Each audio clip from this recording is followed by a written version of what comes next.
நெடுஞ்சாலைத்துறையிலிருந்து தொடர்ந்து திபைக்கு ஏற்கனவே அதை பற்றி குறிப்புகளை தந்து விட்டார்.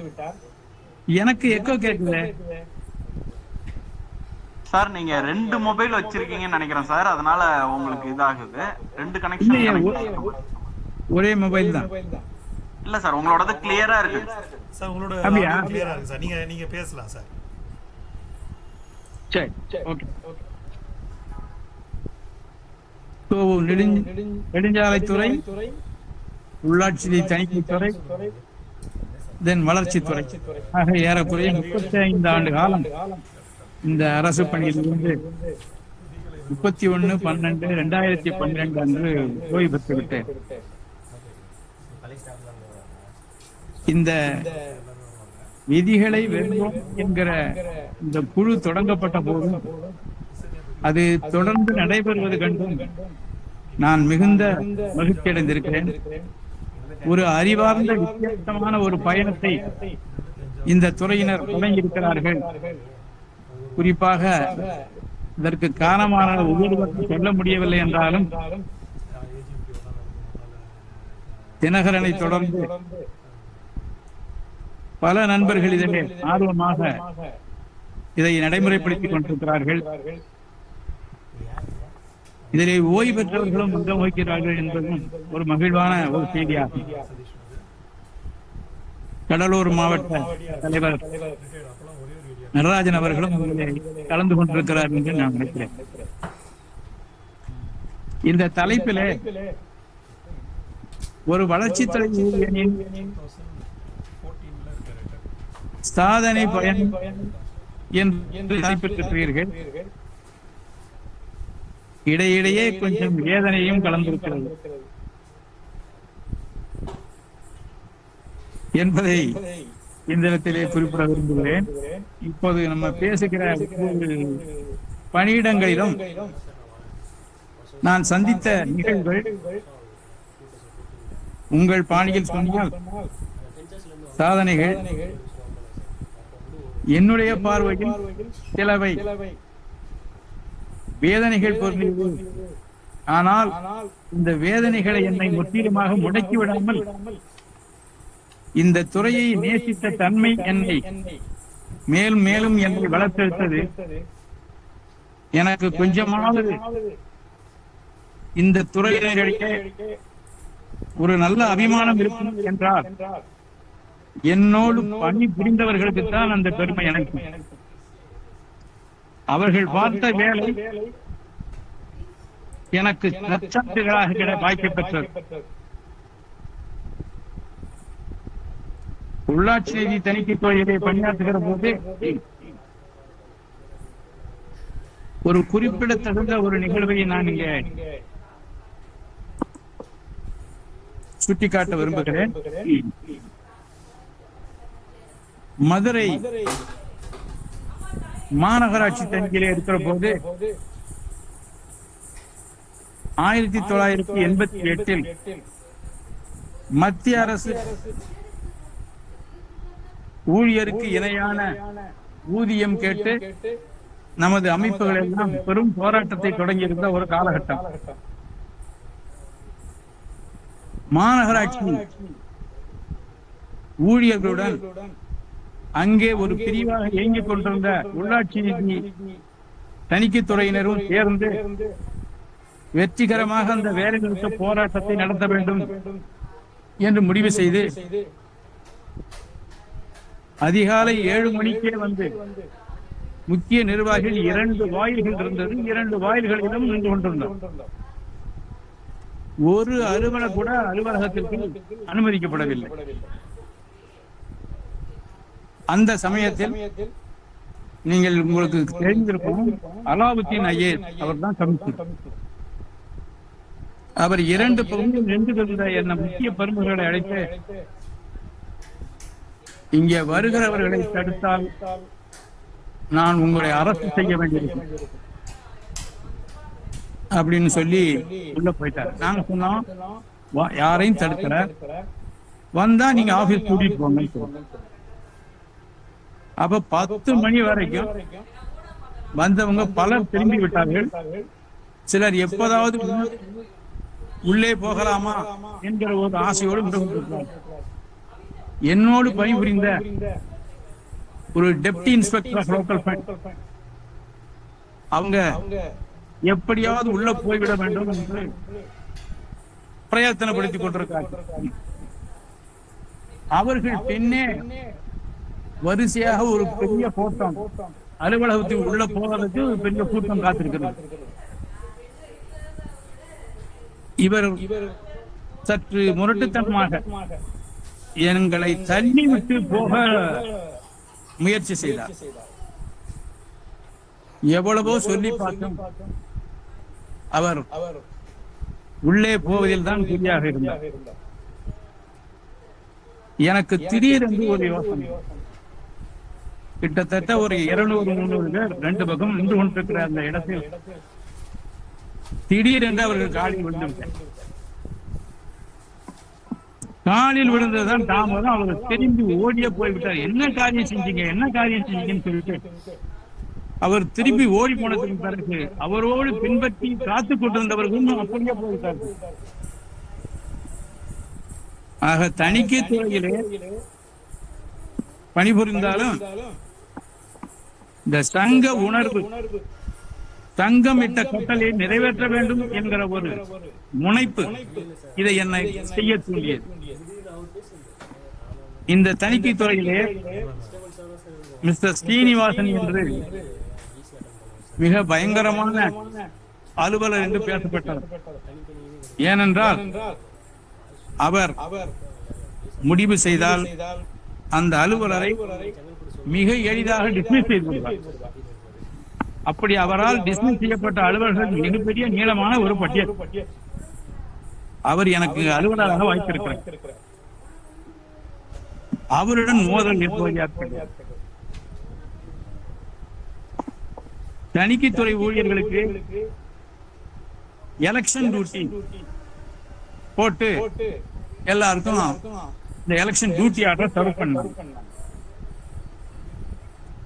இதை எல்லாமே வாங்கி கலெக்ட் பண்ணிட்டு கலெக்டரேட்ல கொண்டு திருப்பி கொடுத்து இங்க தணிக்கைத்துறை அலுவலருக்கு யாரும் எலெக்ஷன் டியூட்டி போட வேண்டாம்.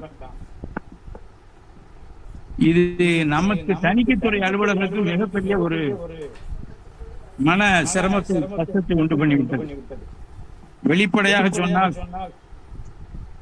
இந்த 2-3 நாள் கிடைக்கப்பெறுகிற ஊதியம் ஒரு 600 ரூபாய் கிடைக்கும், ஒரு 1000 ரூபாய் கிடைக்கும் என்று எதிர்பார்த்து கொண்டிருந்தவர்களுக்கு மிகப்பெரிய அடியாக வந்துவிட்டது. இதை சரி செய்து அப்போ அரசு ஊழிய சங்கத்தை தொடர்பு கொண்டு வருவாய் அலுவலர் சங்கத்தினை அணுகி மீண்டும் அந்த எலெக்ஷன் டியூட்டியை வாங்கி வந்து அனைவருக்கும் சர்வ் செய்து எலெக்ஷன் வகுப்பில் கலந்து கொள்ள தொடங்கிவிட்டார்கள். அப்போதுதான் தெரியும் அவருக்கு நம்மையும் மீறி இவர்கள் எலெக்ஷன் டியூட்டி பெற்று விட்டார்கள் என்று. இதற்கு மேல் அவர் தடுக்க முயற்சி செய்தார், அது முடியவில்லை. பரமேஸ்வரனை இவர் ஏதாவது செய்து ஒரு நடவடிக்கை எடுக்க வேண்டும் என்று சில ஏற்பாடுகளை செய்து கொண்டிருந்தார். சங்கத்தில் இருக்கிறவங்களுக்கு எல்லா வகையான சிந்தனையும் வேண்டும். ஒரே நேர் வழியில போக முடியாது. அப்படி இவருடைய முயற்சிகளை எப்படி முறியடிப்பது என்கிற ஒரு யோசனையில் இவரை பற்றிய தகவல்களை எல்லாம் திரட்ட தொடங்கணும். தணிக்கைத்துறையில் தணிக்கை தடைகளை நீக்குவதற்கு என்ன வெகுமதி பெறுகிறார், இவர் எங்கே தங்கியிருக்கிறார், ஒவ்வொரு முறையும் ஊருக்கு போகும்போது என்ன நடைபெறுகிறது, மாநகராட்சி ஊழியர்கள் என்ன செய்கிறார்கள், இந்த தகவலை எல்லாம் திரட்டி கொண்டு நான் மட்டுமே அவர் போய் சந்திக்க போனேன். ஒரு 10 நிமிஷம் அவர் கவனிக்கவே இல்லை. கடைசியில சேரை எடுத்து போட்டு நானே உட்கார்ந்தேன். சார் நான் உங்களை பார்க்க வந்திருக்கேன். என்ன மிஸ்டர், என்ன வேணும் அப்படின்னு ஒரு அதட்டம். சார் உங்களை பத்தி தான் பேச வந்திருக்கேன். நாங்க சிரமப்பட்டு ஆடிட் அப்ளிகேஷன் எழுதுறோம், ஆனா நீங்க அதை காசு ஆக்கிட்டு இருக்கீங்க. நீங்க தங்கி இருக்கிற அந்த விடுதிக்கு வாடகை கொடுக்காம மாநகராட்சி ஊழியர்கள் வாடகை செலுத்திட்டு இருக்காங்க. ஒவ்வொரு வாரமும் நீங்க ஊருக்கு போகும்போது என்னென்ன ஜாமான் வாங்கி போறீங்க, இதையெல்லாம் பேசி முடிச்சோன்னு உடனே எந்த ஊர்னு சொன்னீங்க? தஞ்சாவூர். நான் தஞ்சாவூர் தான். என்ன நீங்க நம்ம ஊருக்காரா இருந்துட்டு இப்படி வம்பு பண்றீங்களே? நான் வம்பு பண்ணல, நீங்க தான் ஊழியர்களை நெருக்கடி கொடுக்குறீங்க. எலெக்ஷன் டியூட்டி வாங்கினதை நிப்பாட்டிட்டீங்க. தேவையில்லாம ஒரு இரிட்டேஷன், தேவையில்லாம ஒரு ப்ரெஷரை வந்து ஸ்டாஃப் மேல அப்ளை பண்றீங்க அப்படின்னு சொன்ன உடனே சரி நடந்தது நடந்தது, இனிமே வந்து கிளாஸ் வேண்டாம், எதுவும் பிரச்சனைனா இங்க நேரா வந்து சொல்லுங்க. அவரு நல்ல நேரமா இல்ல என்னுடைய நல்ல நேரமான்னு தெரியல. அடுத்த ஒரு வாரத்துல எனக்கு ஊரக வளர்ச்சித்துறையில் கோட்ட வளர்ச்சி அலுவலராக தேர்வு செய்யப்பட்டு நான் அங்கிருந்து விடுதலை ஆகி நாகையிலே மன்னிக்கவும் ராமநாதபுரத்தில் போய் பயிற்சியை கோட்ட வளர்ச்சி அலுவலராக பணியில் சேர்ந்து கொண்டு பணியை தொடங்கினேன். இடையில எதுவும் பேசணுமா மற்றவர்கள்? இல்ல சார், முதல்ல முடிச்சுக்கலாம் சார். முதல்ல நம்ம நீங்க தொடர்ந்து கண்டினியூ பண்ணிட்டே இருங்க சார். இது பண்ணீங்க, இதுல ஒன்றும் ப்ராப்ளம் இல்லை சார். இதெல்லாம் ஆமா, வேற ஏதாவது இன்ட்ராக்ஷன் இருக்குன்னா நீங்க நடுவில் வரலாம். மற்றபடி நீங்க தொடர்ந்து பேசிட்டே இருக்கலாம் சார். ஆடியோபிளா தான் இருக்கு, ஒன்றும் ப்ராப்ளம் இல்லை சார். கிளியரா இருக்குல்ல? எஸ் சார், எஸ் சார், கிளியரா இருக்கு, கேட்டுட்டு தான் சார் இருக்கும். சரி. ராமநாதபுரத்தில் பயிற்சி 89 17/11/89 ராமநாதபுரத்தில் நாம் பயிற்சியில் சேர்ந்ததே ஒரு நல்வாய்ப்பாக எனக்கு அமைந்தது. அப்போதைய ஆட்சித்தலைவர் சீனியர் செல்லமுத்து அவர் பின்னர் வந்து சர்வீஸ் கமிஷன்ல சேர்மனாக வர்றார். நம்ம துறையில இருக்கிற சீனியர் வள்ளிநாயகம் பிள்ளை பின்னர் அவர் கூடுதல் இயக்குநராக இருந்து ஓய்வு பெற்றார். அவர் திட்டாளர்கள். இவர்கள் என்னை மிக மிக சிறப்பாக நடத்தினார்கள். ஒரு நட்புரிமையோடு ஒரு வாஞ்சையோடு எனக்கு இந்த பயிற்சியை கற்று தந்தார். அது ஒரு மறக்க முடியாத ஒரு அனுபவங்கள். மாவட்ட ஆட்சித்தலைவர் பொறுத்தவரையும் என்னுடைய ஆரம்ப கால பயிற்சி நிலையம் பெறுகிற இடங்களிலெல்லாம் சரியான நேரத்திற்கு வருகிறாரா, சரியான நேரத்திற்கு போகிறாரா, இல்ல அட்டனன்ஸ்ல கையெழுத்து போட்டு வெளியில காணாம போறாரா, பல்வேறு வகையான சமயங்களில் ஆய்வு செய்து என்னுடைய பயிற்சியில் நான் எவ்வளவு கவனமாக இருக்கிறேன் என்பதை அவர் உணர்ந்து கொண்டு விட்டு ஒரு கட்டத்தில் அதை பற்றி அவர் முயற்சி செய்யாமல் விட்டுவிட்டார். அதை மட்டுமல்லாமல் எனக்கு சிறப்பு பணிகளை எல்லாம் ஒதுக்கீடு செய்ய ஆரம்பித்தார். அநேகமாக பல கோட்ட வளர்ச்சி அலுவலர் பயிற்சிக்கு கிடைக்காத வாய்ப்புகள் எனக்கு கிடைத்தது என்று நான் கருதுகிறேன். பிரைமரி ஹெல்த் சென்டர் எப்படி இயங்குகிறது என்பதை மாதத்தில் 2 நாள் அந்த பிரைமரி ஹெல்த் சென்டர்ல இன்ஸ்பெக்ஷன் பார்த்து அது எப்படி இயங்குகிறது, மருத்துவர்கள் எந்த நேரத்திற்கு வருகிறார்கள், நோயாளிகள் எப்படி அது அவர்களுக்கு பயன்படுகிறது என்பதை பற்றி எல்லாம் அறிக்கை தர எனக்கு பணித்து நான் அதை வாரத்தில் 2 நாள் தொடர்ந்து அதை செய்து வந்தேன். ஒரு முறை ஒரு பிரைமரி சென்டருக்கு போகும்போது கோல்டு செயின் சொல்லுவாங்க. இந்த வேக்சினேஷன் எல்லாம் தொடர்ந்து பவர் ஃபெயிலியர் இல்லாம அந்த குளிர்சாதன பெட்டியில தொடர்ந்து பராமரிக்கணும். ஒரு பிஹெச்ல நான் போய் பார்க்கிற போது தக்காளி காய்கறி எல்லாம் இருந்தது.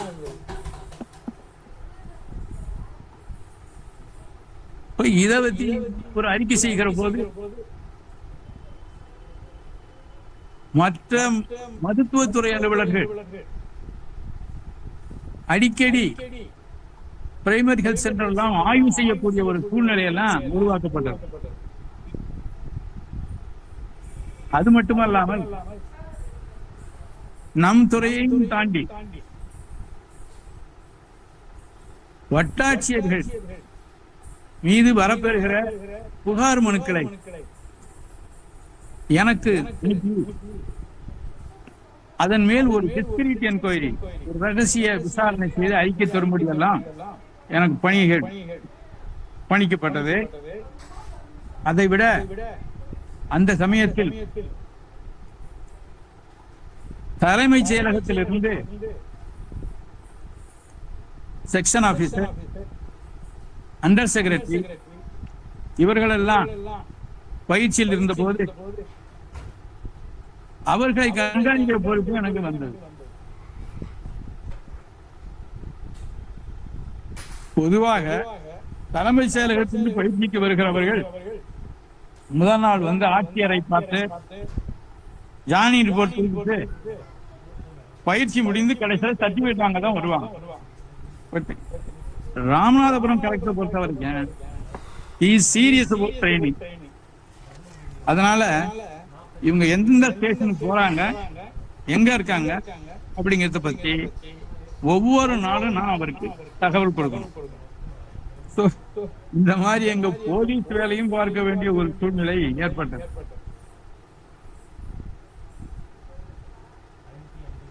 பயிற்சியின் போது ஒரு முழுதாக ஒரு அலுவலர் தயாராக வேண்டும் என்ற தலைப்பில் அப்போது ஒரு பேருந்து நிலைய திறப்பு விழா, அதாவது டவுன் பஞ்சாயத்து தாயல்குடி பேரூராட்சியினுடைய பேருந்து நிலைய திறப்பு விழா, அந்த திறப்பு விழா நிகழ்ச்சியை நடத்துகிற முழு பொறுப்பையும் எனக்கு அளித்து அந்த விழா மேடையில் நான் ஏற மறுத்து ஓரமாக நின்று கொண்டிருந்தாலும் அமைச்சரிடம் அறிமுகப்படுத்தி இந்த நிகழ்ச்சி இந்த சிறப்பாக நடப்பதற்கு டிடிஓ ட்ரெயினி தான் காரணம். அவர் பாருங்க வந்திருக்கிறார், அவர் கூப்பிட்டு ஆட்சியர் பக்கத்திலே இருக்கை கொடுத்து அமர வச்சாங்க. சோ ஒவ்வொரு பயிற்சியும் மிக நுணுக்கமாக எனக்கு பயிற்சி தரப்பட்டது. அதை அந்த பயிற்சியையும் நானும் அதை ஆர்வமாக தெரிந்து கொள்வதில் முனைப்பு காட்டினேன். இப்படியாக ராமநாதபுரத்தில் பயிற்சி முடித்து சிவகங்கையில் டிசம்பர் 1990 கோட்ட வளர்ச்சியாளர்களாக பணியில் சேர்ந்து ஒரு 2 நாள் கழித்து அங்கே பணிபுரிகிற ஒரு ஊழியர் வந்து சாக்லேட் எல்லாம் கொடுத்தார். என்ன விஷயம், எனக்கு பர்த்டே சார் அப்படின்னாரு. அவருக்கு வாழ்த்து சொல்லிட்டு அப்பவே ஒரு தீர்மானம் பண்ணேன். உடனே எல்லாருடைய SRI கொண்டு வர சொல்லி அந்த டேட்டா பர்த் எல்லாம் நோட் பண்ணி வச்சுட்டு அந்த பிறந்த நாள் அன்று ஒரு பொன்னாடை என ஒரு கைத்தையாள் போட்டு எல்லா பணியாளர்களையும் அழைத்து வாழ்த்து சொல்லுவது, இதை நான் தொடர்ந்து நிறைவேற்றி கொண்டு வந்தேன். அதாவது தனி அலுவலராக நான் இருக்கிற அலுவலகங்களில், உதாரணமாக திருநெல்வேலியில் திட்ட அலுவலராக இருக்கும் போதும், கரூரில் திட்ட அலுவலராக இருக்கிற போதும், மதுரையில் பிஏபிடியாக இருக்கிற போதும் இதை நான் தொடர்ந்து செய்வேன். ஊரக வளர்ச்சி இயக்கத்தில் வந்து கலந்து கொள்கிற போது அது என்னால் அங்கே செய்ய இயலாது, அது எனக்கு கட்டுப்பாட்டுக்கு கீழ் வராத ஒரு அலுவலகம் என்பதால் அந்த முயற்சியை அங்கே கைவிட்டு விட்டேன். இது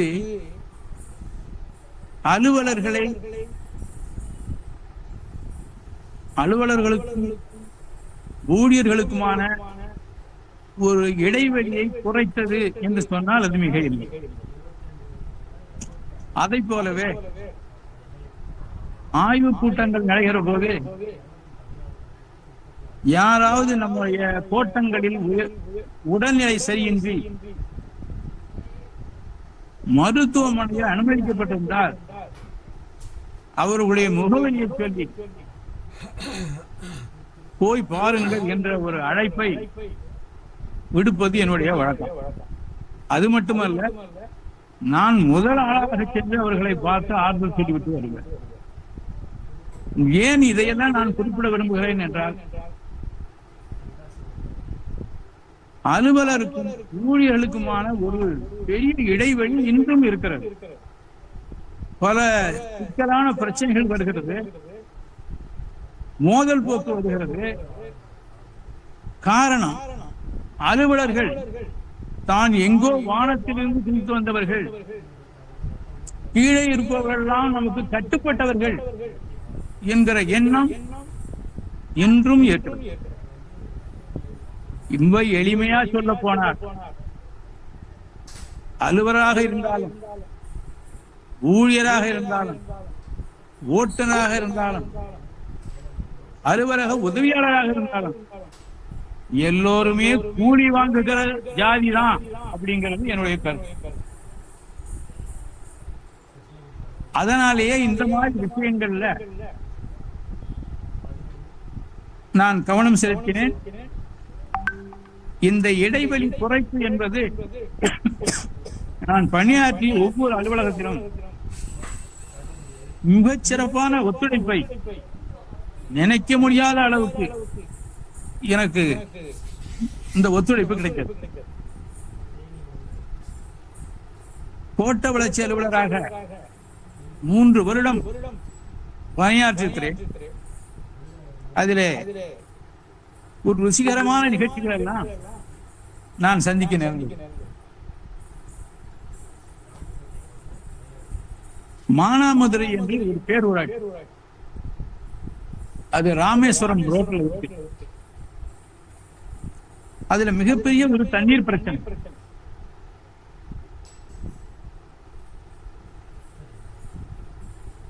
மானாமதுரையுடைய அடித்தட்டு மக்கள் தண்ணீர் கிடைக்கவில்லை என்று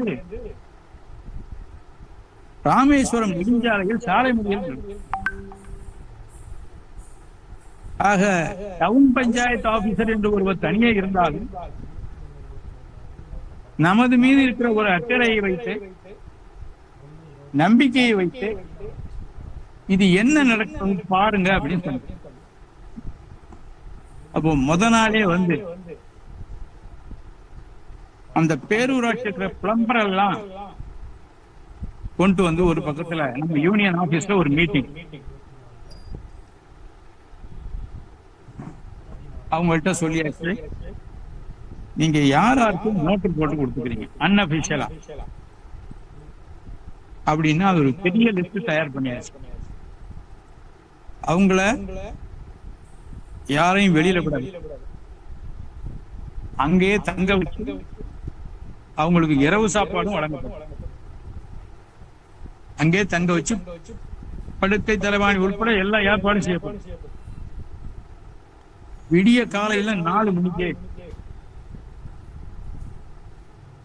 இந்த motor, water supply motor on பண்ணும் போது ஒரு 4 டீமா அலுவலர்களை பிரிச்சு எல்லா வீட்டிலையும் ஆய்வு. கிட்டத்தட்ட ஒரு 300 மோட்டார் பம்ப் வச்சு எடுக்கிறத கண்டுபிடிச்சு அந்த மோட்டர் பூரா சீஸ் பண்ணி கொண்டு வந்துட்டாங்க. அதுல ஒரு தெருவுல ஒரு முக்கியமான விஐபி தெருவை நான் எடுத்துக்கிட்டேன். எல்லா மோட்டரையும் கைப்பற்றியாச்சு.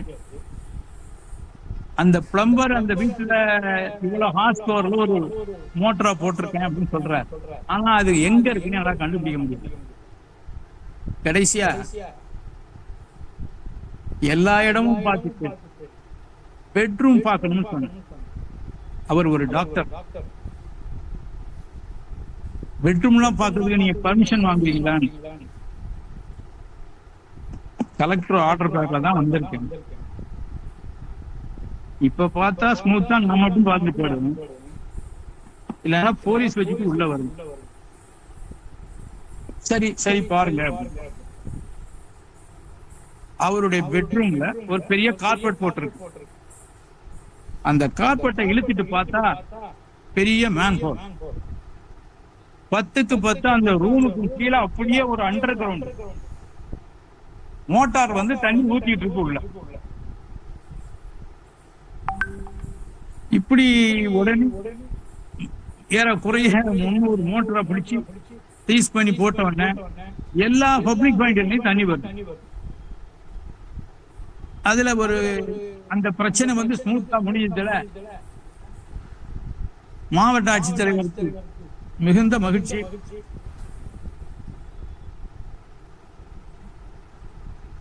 அதை போலவே கோட்ட வளர்ச்சி அலுவலராக இருக்கிற போது வீட்டு வரி எப்போது நிர்ணயம் செய்தார்கள் என்று விசாரித்தார். அது 10 வருடங்களுக்கு முன்னால் என்று சொன்னார். இதை எப்படி உயர்த்துவது? வீட்டு வரியை நேரடியாக உயர்த்த முடியாது, இது ஸ்பெஷல் ஆபீசர் என்ற தகவல் கிடைக்கும். நான் அதற்கு ஒரு மாற்று ஏற்பாடாக 10 வருடத்துக்கு முன்னால் இந்த ப்ராப்பர்ட்டியினுடைய வேல்யூ என்னவா இருந்தது, ரெஜிஸ்ட்ரேஷன் டிபார்ட்மெண்ட் அந்த டீடைல்ஸ் எல்லாம் வாங்கி அதனுடைய இன்றைக்கு அந்த லேண்ட் வேல்யூ இதையும் சேர்த்து எவ்வளவு வேல்யூ, அப்போ ப்ராப்பர்ட்டியினுடைய வேல்யூ கூடியிருக்கு. அதற்காக இப்ப டாக்ஸை ரைஸ் பண்றோம். சிவகங்கை டிவிஷனில் தமிழ்நாட்டில் முதல் முறையாக இந்த டாக்ஸ் சொத்து மதிப்பை உயர்த்துவதன் மூலம் வீட்டு வரியை உயர்த்தப்பட்டது. அதை யாரும் சேலஞ்ச் பண்ணல. அதற்கு பிறகு ஒரு சில வருடங்களுக்கு பிறகு ஒட்டுமொத்தமாக தமிழ்நாடு முழுவதும் வரி நிர்ணயம் செய்வதற்கான சில அறிவுரைகள் எல்லாம் வழங்கப்பட்டது.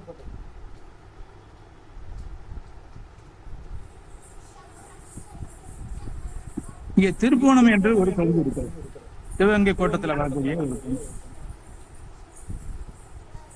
அந்த சிவகங்கை டிஸ்ட்ரிக்டினுடைய ஒரு எல்லை, மதுரையுடைய பார்டர். அப்போ ஈவினிங் வேலையை முடிச்சுட்டு சிவகங்கையில இருந்து திருப்போணம் ஆபீஸ பார்த்துட்டு வீட்டுக்கு போகலான்னு சொல்லிட்டு வந்தேன். அப்போ ஒரு ரிப்போர்ட்டர் வந்து, சார் இங்க வந்து ஒரு சாலை முறையை நடந்துட்டு இருக்கு, ஒரு கிணத்துக்குள்ள ஒரு 10 பேர் விழுந்துட்டாங்க விவசாயம் கிணத்துல, இன்னும் எத்தனை பேருன்னு கணக்கு தெரியல, ஆனா இப்போ சாலை முறை நடந்துட்டு இருக்கு. நான் சொன்னேன், நீங்க கலெக்டர் சொல்லுங்க, தாசில்தார் சொல்லுங்க, அவங்க பார்ப்பாங்க. சொல்லிட்டு கிளம்பிட்டு இருந்தேன். அந்த ஊர் பிரசிடென்ட் வந்து நேரா என்ன இன்வைட் பண்ணார். இல்ல சார் நீங்க வாங்க, நாங்க காலையில போய் தாசில்தார் ஆர்டிஓ எல்லாம் சொல்லிட்டோம், அவங்க எதுவுமே செய்யல, தயவு செய்து நீங்க வந்து இதை ஏதாவது செய்யணும் அப்படின்னு சொல்லி, சரின்னு சொல்லி அங்க போய் ஈவினிங் ஒரு 6 மணிக்கு அங்க அந்த விவசாய கிணத்துல முதல்ல ஒருத்தர் உள்ள போயிருக்காங்க, அவர் திரும்பி வரல. இப்படி தொடர்ந்து 6 பேர் போயிருக்காங்க. ஆனா அந்த ஊர்ல 12 பேர் காணாம போனதாக ஒரு கணக்கு சொல்றாங்க. இப்போ மதுரையில் fire service, Sivaganga fire service டிஐஜிக்கு பேசி இந்த 2 ஊர்ல இருந்து ஃபயர் சர்வீஸ் உள்ள வந்துட்டாங்க.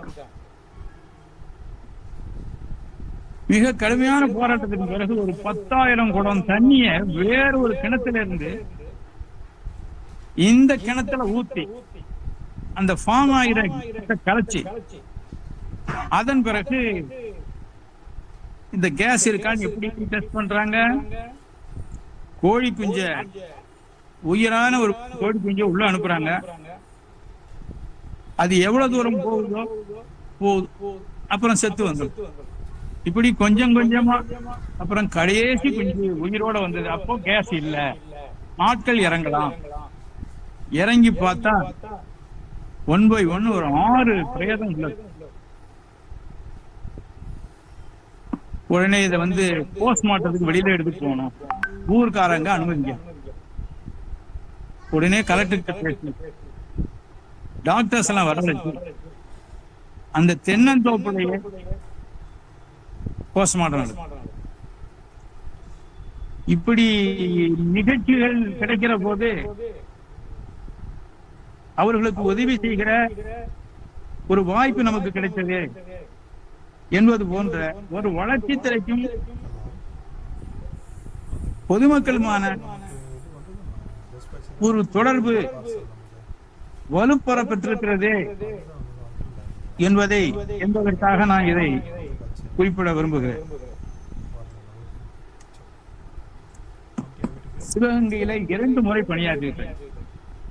மதுரையிலே பிஏபிடியா வேலை பார்த்துட்டு திரும்ப சிவகங்கை என்பதால் அது சேர்த்தே சொல்ல விரும்புகிறேன். மறுபடியும் ஏபிஓஆர் ஒரு 3 வருட இடைவெளிக்கு பிறகு சேர்ந்தேன். இது ஒரு முக்கியமான ஒரு காலகட்டம். அப்போது இதற்கு முன்னால் தலைமைச் செயலராக இருந்த சண்முக அவர்கள் அங்கே ஆட்சித்தலைவராக இருந்தார். அந்த காலகட்டத்தில் எக்ஸாமின் டேங்க், ஜமீன்தார் கண்மாய்கள் என்ற பராமரிப்புக்காக அரசு ஒரு 1.25 கோடி ரூபாயை ஒதுக்கீடு செய்தது. பணிகள் பார்ப்பது பிடபிள்யூடி, ஆனால் செக் இஷ்யூ பண்ணுவது பிஓடிஆர்டி. அப்போது நான் ஃபுல் அடிஷனல் சார்ஜ்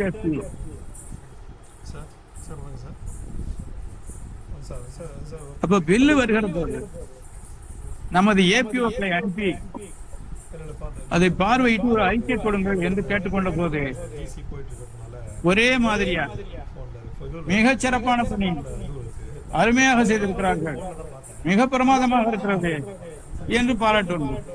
நான் ஒரு சில கண்மாய்களை பார்க்க ஆரம்பித்தேன். எம்புக்கை அந்த சம்பந்தப்பட்ட பிடபிள்யூ என்ஜினியரை கையில் கொடுத்து விட்டு நான் டேப்பு பிடிச்சு அளக்காரு.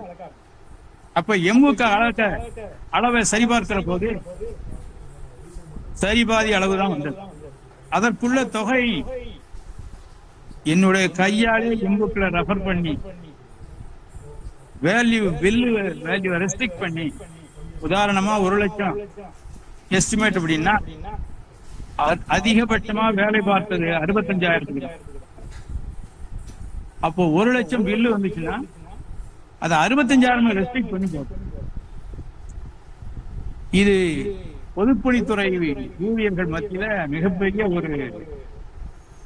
ஒரு எதிர்ப்பை உருவாக்கிய.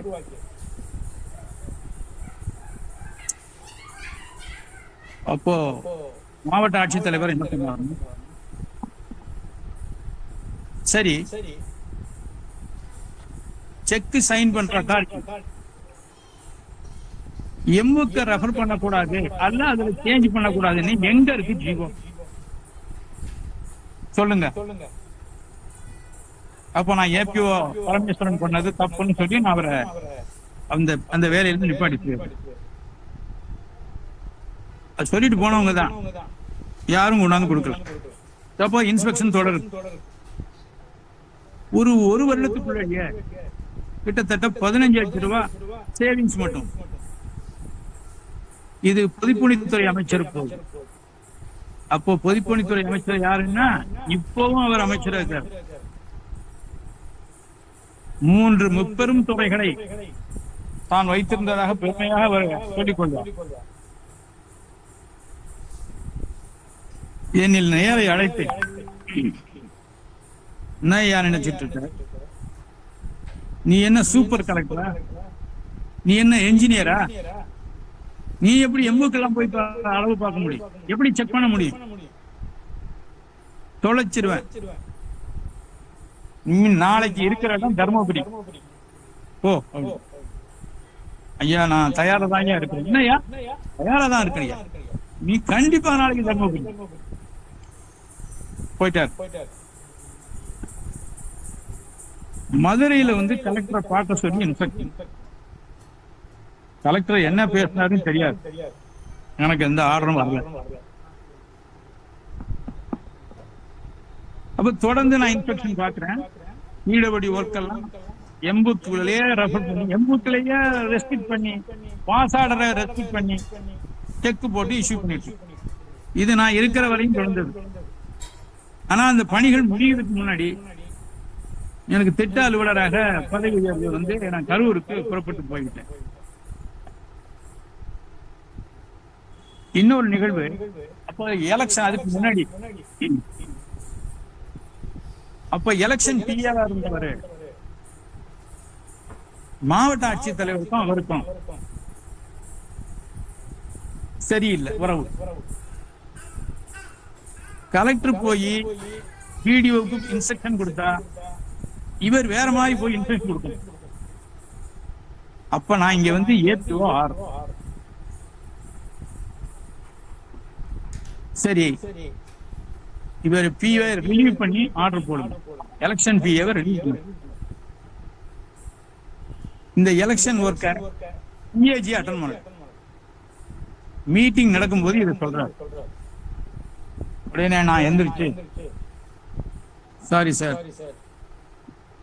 எலெக்ஷன் ஒர்க்கு டெவலப்மெண்ட்ல நாங்க ஆட்கள் இல்லைன்னா பரவாயில்ல, இங்க எத்தனை ஆபீசர்ஸ் இருக்கோம், ஏன் உங்களுக்கு உடனே ரெவென்யூ டெவலப்மெண்ட் பாலிடிக்ஸ் வந்துச்சா? இல்ல அப்படி இல்லை சார், கலெக்டர் என்ன சொல்றீங்களோ அதை செய்யறதுக்கு நாங்க தயார். நோட் எடுங்க, நான் சொல்றதெல்லாம் எழுதுங்க. காலையில இதெல்லாம் முடிஞ்சிச்சுன்னா டெவலப் பண்ண எலெக்ஷன் நடத்துவீங்க, நடக்கலன்னா பிஏஜி தான் எலெக்ஷன் நடத்துவார். பல வேலைகள், இந்த காப்பி எடுத்து செலக்ட் பண்றது, அது இதுமே ஒரு 7-8-10 ஆயிட்டான். அப்பவே டெவலப்மெண்ட் செக்ஷன், டிஆர்டிஏ ஸ்டாஃப் எல்லாரையும் ஒரே இடத்துக்கு வர சொல்லி அவங்கள்ட்ட சொன்னேன், நம்ம துறைக்கு ஒப்படைக்கப்பட்ட அந்த வேலையை நம்மளால செய்ய முடியாது, ரெவென்யூல ஒப்படைக்கிறாக இருக்காங்க, நீங்கெல்லாம் ஒத்துழைப்பு கொடுத்தா நம்முடைய துறையினுடைய பேரை காப்பாற்றலாம். இல்ல முடியாதுன்னு சொல்லிட்டீங்கன்னா உங்களோட நானும் ஒரு ஆளு, எனக்கு ஒண்ணும் இல்லை, விட்டுருவோம். சார், இந்த நிமிஷத்துல என்டையர் ஸ்டாஃபிங் ஏற்பான், நீங்க என்ன சொல்றது தயாரா இருக்கு. அதே போல 3-4 டீமா பிரிச்சு மதுரை, காரைக்குடி, சிவகங்கை எல்லா பிரஸுக்கும் ஆள் அனுப்பி பிரிண்ட் பண்ற ஒர்க்கு, ஜெராக்ஸ் எடுக்கிற ஒர்க்கு, எல்லா வேலையும் த்ரூ அவுட் நைட் நடக்கும். கரெக்டா 5:30 மணிக்கு முடிச்சு எல்லாத்தையும் ஒரு லாங் பெஞ்ச் போட்டு கலெக்டர் சேம்பருக்கு எதிர வரிசையா ஒரு பிளாப் ஸ்லிப் எழுப்பு, என்னென்ன மெட்டீரியல் இருக்கு, அந்த பெஞ்ச், லாங் பெஞ்சுனா 2 பெஞ்சு, அந்த 2 பெஞ்சு வரிசை அடிக்க 5:30 மணிக்கு அடிக்கிட்டு, அதுக்கு பிறகுதான் நான் ரூம். விடிய காலையில் 9:30 மணிக்கு கலெக்டர் என்ன கூப்பிட்டு அனுப்பினார். அதுக்குள்ள இதெல்லாம் யார் பண்ணா என்ன இதெல்லாம் விசாரிச்சேன். ஒரு ஆட்சியருடைய நம்பிக்கை பெறுவது என்பது நம்மால் முடியும், வளர்ச்சித்துறை அலுவலர்கள் யாருக்கும் தலைத்தவர்கள் இல்லை என்பதை நிரூபிக்கிற வகையாகவும் அந்த நிகழ்வு நடந்தது. நான் உள்ள போனோடனே அவர் இருக்கையிலிருந்து எழுந்து ஓடி வந்து என்னை கட்டிப்பிடித்துக் கொண்டார். சாரி, மன்னிச்சிருங்க, நான் ரொம்ப ஹார்ஷா பேசுறேன், நீங்களே இதை ஹேண்டில் பண்ணு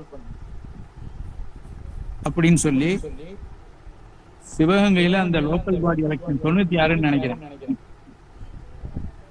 அந்த தேர்தலை ரெவென்யூ நடத்த வேண்டிய தேர்தலை நாம் நடத்தினோம், வளர்ச்சித்துறை அலுவலர்கள் நடத்தினார்கள் என்கிற தகவல் இங்கே நான் உங்களுக்கு பகிர்ந்து கொள்ள விரும்புகிறேன். அதே போலவே இன்னொரு நிகழ்வு,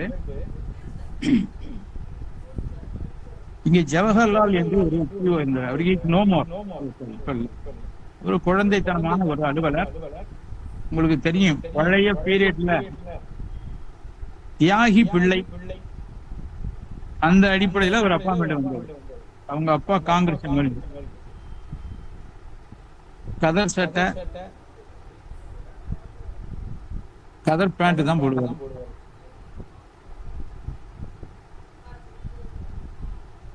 அவர் ஒரு என்ஜிஓவுக்கு ஒர்க் சாங்ஷன் பண்ணி கொடுத்தார். அந்த என்ஜிஓ பத்தி ஒரு நல்ல தகவல் இல்லை. இந்த தகவல் ஆட்சியருக்கு தெரிஞ்ச உடனே என்ன கூப்பிட்டு, பரமேஸ்வரன் அந்த ஃபண்ட் ரிலீஸ் பண்ணாதீங்க, பிறகு பார்த்துக்கலாம். ஸோ நான் ஃபைல ரெக்கார்ட் பண்ணி கேம்ப் போயிருந்த பிஓ வந்து அந்த நோட்டை பார்த்துட்டு, என்ன பரமேஸ்வரன் பிஓவா இல்ல நான் பிஓ, கொண்டாங்க ப்ரொசீடிங்ஸ் போடு, ஃபண்டை ரிலீஸ் பண்ண முடிஞ்சிருச்சு. இந்த தகவல் ஆட்சியருக்கு போயிடுச்சு. நான் ஒரு நாள் லீவ், அதுக்கு அடுத்த நாள் போனோன்னு உடனே உங்களை கலெக்ட் போட்டுருந்தாங்க. என்ன பரமேஸ்வரன், நீங்க உங்களை ரொம்ப ஆனஸ்ட் ஆபீசர் நினைச்சேன், கடைசியில இப்படி அசிங்கமா நடந்துட்டீங்களே, என்னன்னே தெரியல சார், என்ன சொல்றீங்க? சரி, இந்த ஒரு நிமிஷம் சார் வந்து ஃபைலை கேட்டு வாங்கிட்டு போயிட்டு நான் ரெக்கார்ட் பண்ணது. மாவட்ட ஆட்சித்தலைவர், இந்த என்ஜிஓ பற்றிய வேறு தகவல் வந்திருக்கிறது, ஆகவே ஒரு ஆய்வுக்கு பிறகு முடிவெடுக்கலாம், ஆகவே பணம் வெளியிடுதலை நிறுத்தி வைக்கும். இதுதான் என்னுடைய குறிப்பு.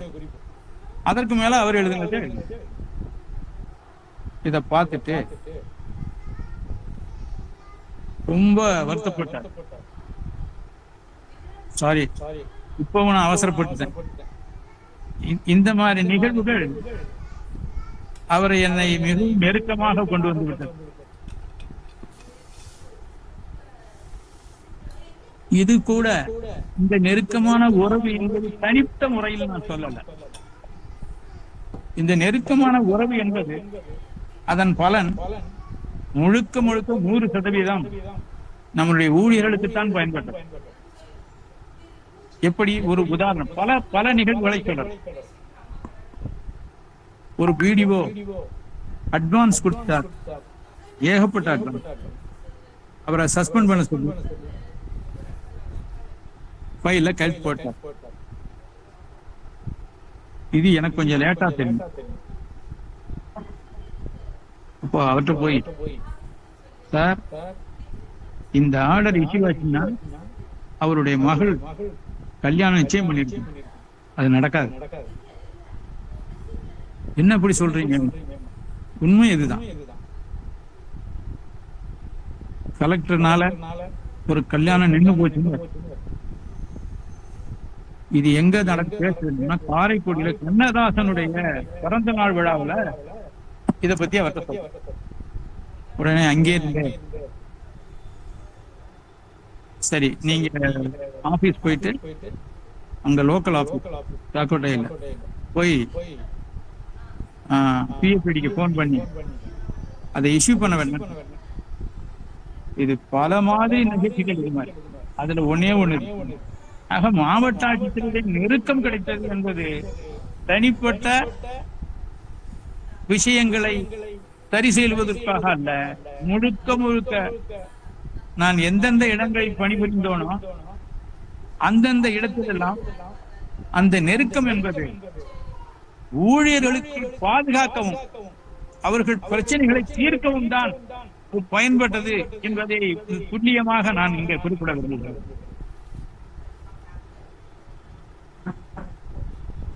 அதை போலவே அதே மாவட்டத்தில் சண்முகம் சார் அவர்கள் ஆட்சியராக இருக்கிற போது கோசி மணி அவர்கள் அமைச்சர் உள்ளாட்சி ஆய்வு நடக்கவிருக்கிறது.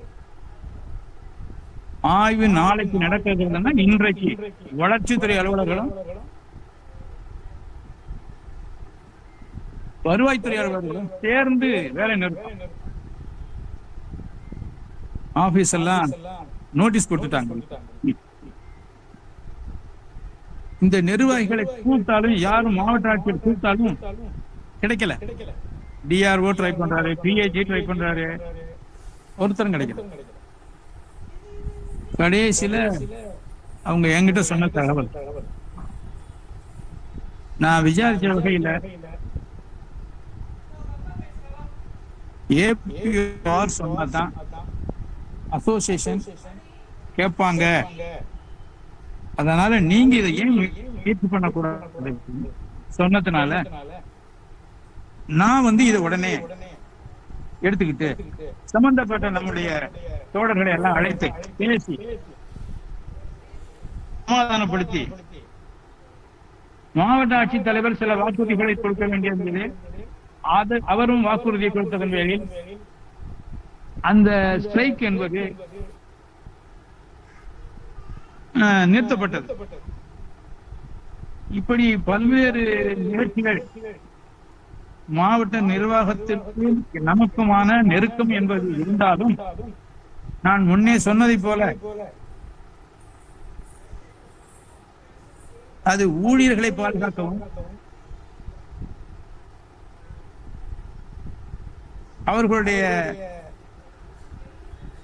இம்மாதிரியான இடைவாறுகளை அகற்றவும் தான் பயன்பட்டது என்பதை இங்கே பதிவு செய்கிறேன். தொடர்ந்து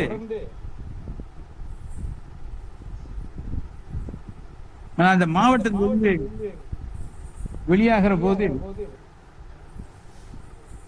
தேவக்கோட்டை கோட்ட வளர்ச்சி அலுவலர், திட்ட அலுவலர், அது ஃபுல் அடிஷனல் சார்ஜ், நேர்முக உதவியாளர் தேர்தல், ஏபிஆர், இவ்வளவு வேலைகளையும் பார்த்து அத்தனை பேரும் கூடுதல் பணியாக நான் கவனித்தேன்.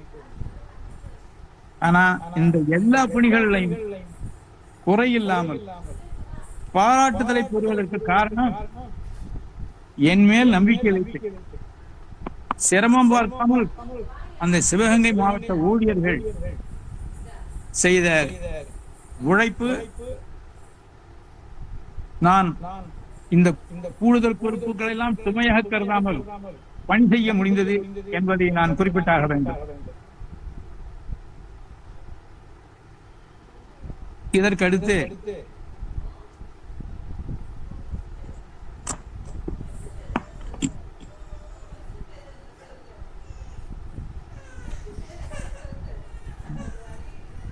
கரூரில் திட்ட அலுவலராக பணியாற்றேன். அங்க பணியாற்றிய பீரியடு ஒரு 4 மாதங்கள். பணியாற்றிய முதல் வாரத்திலேயே ஒரு ஒர்க்ஸ் இன்ஸ்பெக்ஷன் அந்த ஒரு சாலை பணி இதுல ஜல்லி எல்லாம் ஓவர் சைஸா இருந்துச்சுன்னு சொல்லி ஆகவே ரிட்டனா ஒரு நோட் போட்டுக்கணும். இதை உடைச்சி மறுபடியும் ஸ்டார்ட் பண்ண முடியும், பண்ணாதான் நான் ரோடு போட முடியும், அனுமதிக்க முடியும் சொல்லிட்டு வந்தாச்சு. இந்த ரோடு எடுத்து வேலை பார்க்கிறவரு ஒன்றிய செயலாளர் உடனடியா அந்த தகவல் மாவட்ட ஆட்சித்தலைவருக்கு. நான் கரூருக்கு போனோமே உடனே என்ன கூப்பிட்டார். அவர் கேட்ட கேள்வி, நீங்க எப்படி ஜல்லியை பத்தி எல்லாம் கமெண்ட் சொல்றீங்க? You are not engineer, you don't have any technical qualification to make such comment. Do your duty. வேலை நடக்குதா இல்லையான்னு பாருங்க. அதுதான் நீங்க இந்த மாதிரி ஒரு கோர்ஸ் எடுத்தீங்கன்னா இந்த மாவட்டத்துல எந்த வேலையும் நடக்காது. சோ இப்படி ஒரு இந்த அடுத்த நாள் உள்ளாட்சித்துறை அமைச்சர் அப்போதைய உள்ளாட்சித்துறை அமைச்சர் கோசி மணி அவர்கள் வருகிறார். இந்த இடத்துல நம்முடைய கடமை மாவட்ட ஆட்சித்துடைய அரசியல்வாதிகளை திருப்திப்படுத்த வேண்டும் என்கிற நினைப்பு. இதையெல்லாம் தாண்டி எப்படி ஒரு அமைச்சர் நடந்து கொண்டார் என்பது உங்களுக்கு இது புதிதாக இருக்கும் என்று நான் நினைக்கிறேன். அடுத்த நாள் கரூர் டிபி என்ன அழைக்கிறாங்க. அங்க போகிறதுக்கு முன்னாடியே அங்க உள்ள இருந்த ஒரு ஸ்டாஃப் வந்து, சார் உங்களை பத்தி அமைச்சருக்கு ரொம்ப வேண்டிய ஒன்றிய செயலாளர் கம்ப்ளைண்ட் பண்ணிட்டு இருக்காரு, அநேகமா உங்களை கூப்பிடுவாங்க. அதே போல கூப்பிட்டாங்க. உள்ள நுழைஞ்ச உடனே அவர் கேட்டாரு, பரமேஸ்வரன் நீங்க தான் திட்டாளுவரா? எவ்வளவு நாளாச்சு ஜாயின்? ஒரு மாசம். என்ன சமீபத்துல சாலை பணியெல்லாம் பாத்தீங்களா? ஆமா சார், சாலை பணியெல்லாம் தரமா இருக்கணும், எஸ்டிமேட் படி இருக்கணும். கொஞ்சம் குவாலிட்டி குறைஞ்சா கூட நான் இன்னும் ஒரு 15 டேஸ்ல வருவேன், நான் உங்களை சஸ்பெண்ட் பண்ணிடுறேன். வேலை வந்து தரத்தோட இருக்கணும். அது குறைச்சல், தர குறைச்சல் இருந்தா நான் உங்க மேல நடவடிக்கை ஜாக்கிரதை, நீங்க போகலாம். இது எங்காவது கேட்டிருப்பீங்களா? அந்த கம்ப்ளைண்ட் பண்ண அந்த ஒன்றிய செயலருக்கு முகமெல்லாம் செத்து போச்சு. நான் கொடுத்த நோட்டை வச்சு மறுபடியும் அவங்க உடைச்சு ஸ்டாக் பண்ணி அதன் பிறகு நான் இன்ஸ்பெக்ஷன் பார்த்து அதன் பிறகு ரோடு போட்டேன். இந்த இடத்துல இன்னொரு விஷயத்தையும் சொல்லணும்.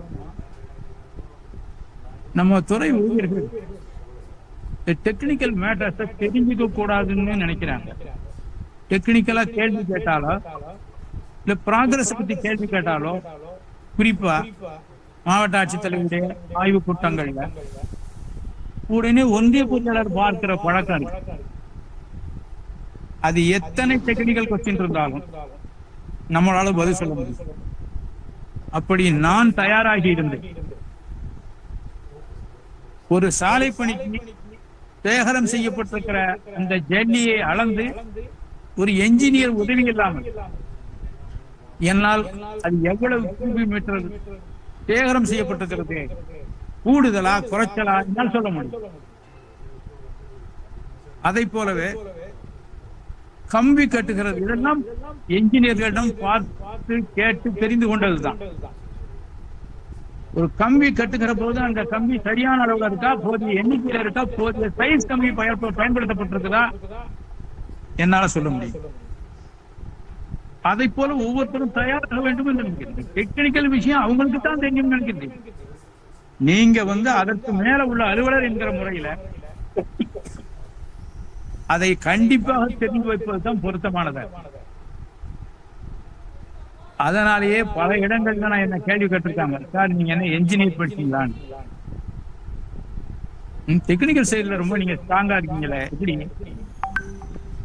ஆர்வமும் அதை தெரிந்து கொள்ள வேண்டும் என்கிற அந்த வேகம் தான்.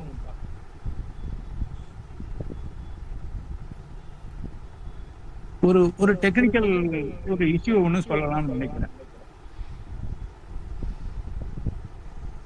ஆர்ஆர் ஒர்க்னு சொல்லுவாங்க, இந்த முண்டுக்கல் வச்சு கட்டுறது. அதுல ஒரு இன்ஸ்பெக்ஷன் பார்க்கும்போது நான் ஒரு இன்ஜினியரை கேட்ட கேள்வி, சார் இதுல ஹார்ஸ் பேக் எங்க இருக்கு? இது ஒரு ஓல்டு இன்ஜினியரிங் டெர்மினாலஜி. ஆர்ஆர் ஒர்க்ல ஹார்ஸ் பேக்னா நீங்க இதை நிறைய இன்ஜினியர்ட்ட கேட்டு பார்க்கலாம். ரொம்ப ஆழமா படிச்ச ஒருத்தர் 2 பேர் தெரிஞ்சு வச்சிருக்காங்க. ஒவ்வொரு முண்டுக்கல்லு ஒவ்வொரு 4 அல்லது 5 கல்லுக்கு பிறகு ஒரு கல்லு அந்த வரிசையில சுருட்டிக்கிட்டு இருக்கும். ஒரு 1/2 இன்ச்சு 3/4 இன்ச்சு நீட்டிக்கிட்டு இருக்கும். அது 2 பக்கமும் முண்டுக்கல்ல அடுக்குவாங்க. ஆனா இது ஒரே கல்லா இருக்கும். அந்த 2 பகுதியா அடுத்துருங்கிறது தனித்தனியா விரிஞ்சிடக்கூடாதுன்னு சொல்லி இந்த கல்லை வைப்பாங்க. இதுக்கு பேர் தான் ஹார்ஸ். இதே சிசர் பாண்டுன்னு ஒன்று சொல்லுவாங்க. சரி, அதெல்லாம் பேசினா நம்ம நிறைய போகும். நான் எதுக்கு சொல்ல வர்றேன், இன்ஸ்பெக்ஷன் பார்க்கணும் இல்லாம இருந்தா கூட இத ஒரு தொழில்நுட்ப விஷயங்களை தெரிந்து கொள்ள நிறைய விஷயங்கள் இருக்குது. நான் ஒரு உதாரணத்துக்காக இதை நான் சொன்னேன்.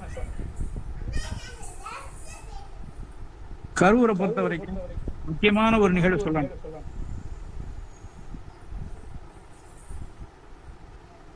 நான் ஜாயின் பண்ண புதுசு, அது புது மாவட்டம். திருச்சியிலிருந்து பெரம்பலூரும் கரூரும் புதிய மாவட்டங்களாக தொடங்கப்பட்டது. அந்த பிஓ ஆபீஸ அமைக்கிறது, அந்த நாற்காலி உள்பட சேர் உள்பட எல்லாம் வாங்கி ஆபீஸ அமைக்கிற வேலையே எனக்கு வந்து சேர்ந்தது. ஆனா அந்த கரூர் மாவட்டத்துல சில கசப்பான அனுபவங்களும் நடந்தது. நான் முன்னே சொன்னதை போல சாலை பணியில் கடுமையாக என்னை நடத்தினவர் அந்த ஆட்சியர். இதையே ஒரு காரணமாக வைத்துக் கொண்டு ஆய்வு கூட்டம் நடக்கிற போது, என்ன பிஓ என்ன பண்ணிட்டீங்க, சோம்பேறியா ஒண்ணும் வேலை பண்றது, தேவையில்லாம போய் ரோட்டை நோண்டுறேன் ஜல்லிய தோன்றேன்னு. You are unfit V A PO. So இதுக்கு மேல எனக்கு பொறுமை இல்லை. Sorry sir,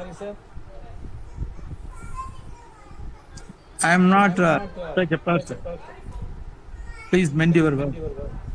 I can also repeat the same type of words against you. அப்படின்னு பேசிட்டு வந்துட்டேன். அதற்கு முன்னாடியே இவரால பாதிக்கப்பட்ட பல பேரு, ஒட்டுமொத்த கெஸ்டட் அசிஸ்டன்ட், பிஏபிடி, பிஏஜி, பிஎஸ்டாம்ப், பிஎஸ்டாம்ப் எல்லாரும், மொத்த ஆபீசரும், சீஃப் எஜுகேஷன் ஆபீசரு எல்லாரும் நம்ம பிஓ ரூம் வந்துட்டாங்க. வந்துட்டு, சார் நம்ம உடனே ஆபீசர் அசோசியேஷன் ஆரம்பிக்கணும், இவர் அட்ராசிட்டி ரொம்ப தாங்க முடியல, நீங்க தான் கரெக்டா பதில் கொடுத்தீங்க, ஆனா நீங்க தான் தலைவராக. சாமி போதும், இது அசோசியேஷன் எல்லாம் வேண்டாம். சோ என்னுடைய சுயமரியாதையை அஃபெக்ட் பண்ணது மாதிரி இருந்துச்சு. நான் விளைவை பத்தி கவலைப்படாம ரியாக்ட் பண்ணிட்டேன். அப்புறம் நான் பாத்துக்கிறேன், நீங்க விட்டுருங்க, அதுக்காக என்ன தலைவரெல்லாம் ஆக்கிட வேண்டாம் போங்க அப்படின்னு சொல்லி அனுப்பிவிட்டேன். அதனால இந்த காலகட்டத்துல எனக்கு வந்து ஸ்டேட் எலெக்ஷன் கமிஷனுக்கு போஸ்டிங் போட்டு வருது. அப்போ திரு கே மலைச்சாமி அவர்கள் தேர்தல் ஆணையராக இருந்தார். ஷெட்டி செக்ரட்டரி. உடனே அவரு, எனக்கு இஷ்டம் இல்லை, எலெக்ஷன் கமிஷனுக்கு போக முடியாது, எழுதி கொடு. நான் முடியாதுன்னு சார் அவங்களா போட்டாங்க, நான் ஒன்னும் யாரையும் ரெக்வஸ்ட் பண்ணல. எங்க போட்டாலும் போதும், நாங்க இஷ்டம் இல்லைன்னு எடுத்து கொடுக்க முடியாது, அது ஏன் வேலை இல்லை, அது நீங்க வேணா நிப்பாட்டுங்க அப்படின்னு. ஸோ இது பிரச்சனை ஓடிக்கிட்டு இருக்கு. அப்புறம் கடைசியா இதுல என்ன ஏன் மேல சார்ஜ், ஏன் வந்து ஜிஓ ஹானர் பண்ணல, கலெக்டர் மேலையும் சார்ஜ். என்ன பெரிய வேடிக்கைன்னா, நான் ரிலீவ் ஆகி போய் ஜாயின் பண்ணிட்டேன் ஸ்டேட் எலெக்ஷன் கமிஷன். இவர் கேக்கப் வந்து தமிழ்நாடு நியூஸ் காகித நிறுவனம், அங்க எம்டியா இருந்தார். ஸோ என்னை கூப்பிட்டு ப்ளஸ் எல்லாம் நினைச்சுக்காதீங்க, வருத்தப்படாதீங்க, சார்ஜிங் வந்திருக்கு, நீங்க தானே நல்லா டிராப் பண்ணீங்கல்ல, நீங்களே இதுக்கு ஒரு பதில் தயார் பண்ணி கொடுங்க. அப்படி போச்சு கதை. இப்படி கரூருடைய பணி அமைந்தது. மீண்டும் வந்து இருந்து எலெக்ஷன் கமிஷன் போய் ஜாயின் பண்றேன். மணி 5:30, ஃபாஸ்டா போகணும். எலெக்ஷன் கமிஷன்ல போய் ஜாயின் பண்ணேன். அங்கேயும் 2-3 முறை நான் பணியாற்றிருக்கேன். 3 தேர்தலின் போது தேர்தலுக்காக என்னை அழைத்து பணி நியமனம் செய்து அவர்களுடைய திருப்திக்கு நான் வேலை பார்த்துட்டு, அந்த சிரமமான பணிதான் இருந்தாலும் ஓரளவுக்கு திறம்பட செய்து வந்த ஒரு திருப்தியோடு வெளியில் வந்தேன். இப்ப மலைச்சாமி சார் இருக்கும்போது நாட்ராம்பள்ளி பஞ்சாயத்து யூனியன் தேர்தல் சேர்மன் எலெக்ஷன், மாவட்ட ஆட்சித்தலைவர், அப்போதைய மாவட்ட ஆட்சித்தலைவர், இது லா அண்ட் ஆர்டர் ப்ராப்ளம் வரும், அதனால இங்க இருக்கிறவங்கள நடத்த முடியாது, இது எலெக்ஷன் கமிஷனை நேரடியா ஹேண்டில் பண்ணாதான் முடியும் அப்படின்னு சொல்லி இப்ப இங்க இருந்து ஆபீஸ் போய் கேட்டாங்க, ஒரு மலைசாமி சார் என்ன பரமேஸ்வரன் போலாமா அப்படின்னு. தாராளமா போடுங்க. அதே மாதிரி சில முன்னேற்பாடுகள் அதெல்லாம் பண்ணி மிக சிறப்பாக எந்த வித பிரச்சனைக்கும் இடம் இல்லாமல், லா அண்ட் ஆர்டர் இல்லாமல் அது மாதிரியான ஏற்பாடுகள் எல்லாம் திட்டமிட்டு செய்து அந்த தேர்தலை நடத்தி கொடுத்தோம். அதற்கு பிறகு பாண்டியன் அவர்கள், திரு பாண்டியன் ஐஏஎஸ் அவர்கள் எலெக்ஷன் கமிஷனர், அவர் ஒரு பீரியட்ல வந்து நம்ம டிஆர்டிஆர் இருந்திருக்கார். அப்போ மேயர் எலெக்ஷன், மேயர் வேட்பாளர் இப்போதைய முதல்வர், ஏன்னா ஆட்சி வேற ஆட்சி. தேர்தல் அன்னைக்கு வாக்குப்பதிவு அன்றைக்கு கமிஷனருக்கு செய்தி, வாக்குச்சாவடிகளை கைப்பற்றிட்டாங்க. யார் போறது? செக்ரட்டரி போறது. செக்ரட்டரிக்கு விருப்பம் இல்லை. செக்ரட்டரி காரை எடுத்துக்கிட்டு என்ன போக சொல்லி நான் போயிருந்தேன். அப்ப பெசன் நகர்ல ஒரு பார்க்கும்போது, இப்பதான் சார் ஓடுறாங்க எல்லாம் வெளியில, நீங்க வர்றது எப்படியே தெரிஞ்சு போச்சு. நம்ம தேர்தல் பணியாளர்கள் எல்லாம் ஒரு மூலையில உட்கார்ந்து இருக்காங்க, அப்படியே பெட்டி எல்லாம் அடுக்கி வச்சது மாதிரி. சோ இவங்க தேர்தல் நடத்திட்டு போயிட்டாங்க. ஸ்டாஃப் வந்து ஒரு மூலையில சேர்ந்து அப்படியே நடுங்கி வாயை புத்துவாங்க. நடந்ததை கேட்டு அது மாதிரி ஒரு 10-15 வார்டுகளை பார்த்துட்டு அங்கே இருந்தே செல்லுல சேர்த்து, செல்லுன்னா பெரிய செங்கல் மாதிரி இருக்கும் சைஸ். அப்போ முதல்ல வந்த செல்லு, முதல் தலைமுறை செல்லு. சோ அதுல பேசுனேன், இது நடந்தது, அங்க பிரஸ் மீட் நடந்திருக்கு. அவர் திருப்பி கேட்டார், இது நடந்ததெல்லாம் உண்மையா, நீங்க உண்மையில வெரிஃபை பண்ணீங்களா, நீங்க சாட்டிஸ்ஃபைடு தானே அப்படின்னு கேட்டார். ஆமா சார். ரீ எலெக்ஷன் சொல்லிட போறேன், சொல்லணுமா? தாராளமா சொல்லலாம் சார். அந்த நிமிஷத்துல அவர் அந்த பிரஸ் மீட்ல அறிவிக்கிறார், சென்னையில 99 வார்டுகளுக்கு மறு தேர்தல். அந்த தேர்தல் நடக்கலன்னா முடிவு வேற. மறு தேர்தல் நடந்ததுனால ஏறக்குறைய 5000 ஓட்டு வித்தியாசத்துல ஜெயிக்கிறார்.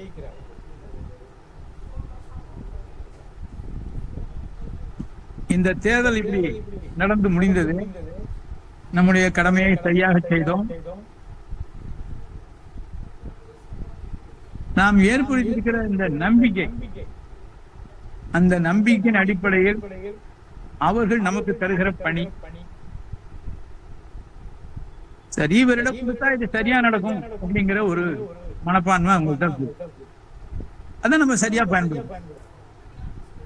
அதை போலவே அந்த வருடம் முதல் முறையாக தேர்தல் பணிபுரியும் அலுவலர்களுக்கு 1 மாத அடிப்படை ஊதியம் வழங்கலாம் என்று வந்தது.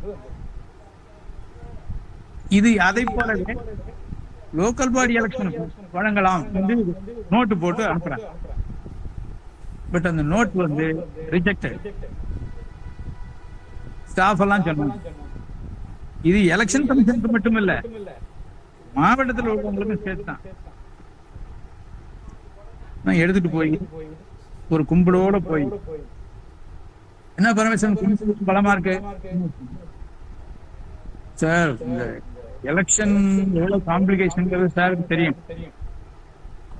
அதுலயும் குறிப்பா பொலிட்டீஷியன்ஸ் கிட்ட மூவ் பண்றதும் அவங்கள வச்சுட்டு இந்த தேர்தல் நடத்துறது என்பதும் சார் சொல்ல வேண்டியது.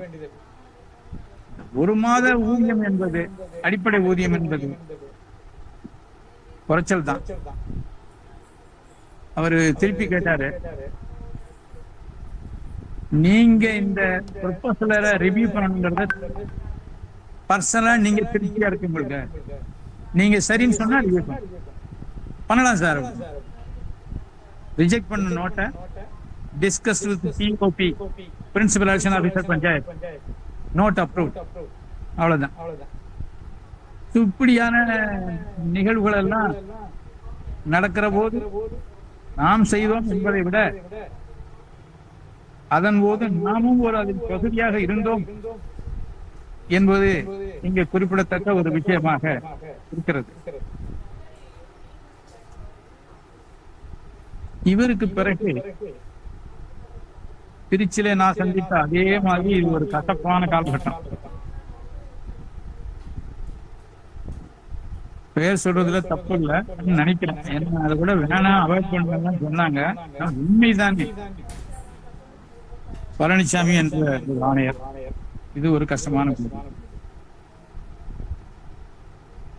அப்ப தேர்தல் இல்லை இருந்தாலும் இந்த கேஷுவல் எலெக்ஷன் மாதிரியான வேலைகள் இருந்தது. அப்போ எலெக்ஷன் கமிஷன் ரேவதி ஸ்ட்ரீட்னு சொல்லி நம்ம வடபழனி கோயிலுக்கு பக்கத்துல வாடகை கட்டடம், அந்த வாடகைய கமிஷன் ஆரம்பிச்ச காலத்துல இருந்து ரிவைஸ் பண்ண, அதை ரிவைஸ் பண்ணி கேட்டு ஒரு ப்ரொபோசல், அந்த ப்ரொபோசல் வந்த உடனே என்ன கூப்பிட்டார் கமிஷன். அந்த பார்ட்டியை வந்து என்ன பார்க்க சொல்லுங்க, நான் சொல்லிட்டேன். அவர் பார்க்கல. அப்புறம் ஒரு கட்டத்துல நீங்களே டீல் பண்ணுங்க, அது எப்படி இவ்வளவு லேக்ஸ் வருது, நம்ம பாட்டுக்கு சும்மா போட்டு போக முடியும். நேரடியா சொன்னதான். மறுபடியும் அல்ல, நீங்க மறுபடியும் வந்து பாருங்க. பார்க்கலாம். நாட்கள் ஆகி என்ன கூப்பிட்டாரு. என்னங்க நீங்க உங்க டெவலப்மெண்ட் ஆட்களே இப்படிதான், ஒண்ணுக்கும் அன்ஃபிட். நீங்க எல்லாம் ஒரு சின்ன விஷயம், இதே ஒரு டெப்டி கலெக்டர்னா எவ்வளவு அழகா அதை டீல் பண்ணிருப்பாரு. ஒவ்வொரு டைமும் ஏதாவது காரணம் சொல்லிட்டு போறீங்க, நான் சொல்லிட்டேன்னு சொல்றீங்க. சாரி, நீங்க டெவலப்மெண்ட் ஆட்களே இதுக்கு லாய்க்கு இல்லைங்க. அவ்வளவுதான், நான் சொல்லிட்டேன். வந்து பார்க்காத வரைக்கும் இது நடக்காதுப்பா. அவர் நேரா சிஎம் ஆஃபீஸ் அடுத்த நாள் அந்த ஃபைலை என்கிட்ட ட்ரான்ஸ்ஃபர் பண்ணி, என்னங்க உங்ககிட்ட எதுவும் பேசினாங்களா? என்கிட்ட யாரும் பேசல. சரி கொண்டாங்க. உடனே போட்டு அதை அப்ரூவ் பண்ணி கையில் கொடுத்தாரு. சிஎம் ஆபீஸ் சொன்னோம். இதனுடைய விளைவு என்னுடைய சிஆர்ல ரெக்கார்ட் பண்றாரு. எப்படி? He is below average. He is unfit to be a deputy collector cadre officer. இதான் ரிமார்க். Below average.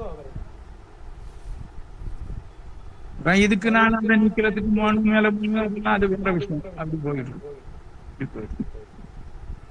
இந்த மாதிரி மோசமான ஒரு சோதனைகளும் நம்ம கடந்து வந்திருக்கிறோம்.